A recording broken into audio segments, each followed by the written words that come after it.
I was just wondering if how you keep all this stuff. I mean, all your plot lines and subplot lines in your. Do you keep them in your head? Do you have a notebook or several notebooks, obviously, with this I stuff? keep them in my head. That's why I need such big hats.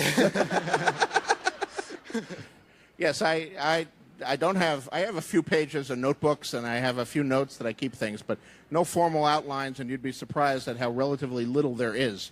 So most of it is just in my head. God help me. So I better not get hit by a bus. Right.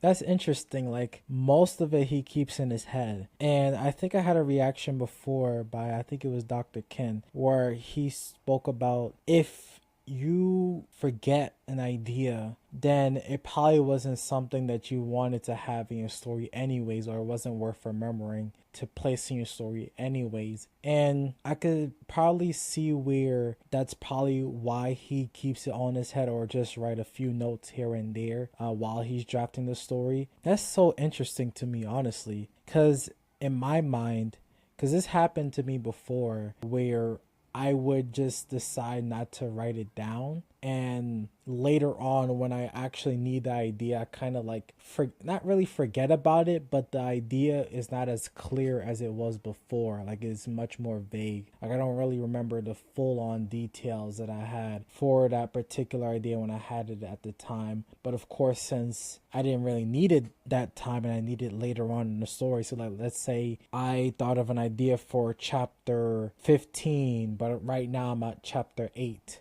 I like decided, I don't really need the idea right now. So once I reach up to chapter 15 is like at that point, since I'm only keeping all the ideas in my head, by that time it's like it could be a few weeks from now, it could be a few months that I reach to chapter 15, right? And by that point it's like the idea that I had so clear in my head back in chapter 8, it could be you could run the risk of the idea not being as clear as you originally had it when you first thought of that idea. So that's kind of why I like to write these ideas down and make sure all the ideas I have in my head is somewhere in paper or on my phone or somewhere where I could just look back to and kind of look back and see why I even had this idea in the first place, or kind of understand my thought process back then. So yeah, these are interesting ideas, interesting things. I like seeing how other writers, how authors think and feel about their process and how they're able to write such great books and stories in general. It's just interesting to think about, especially when you're going through your own process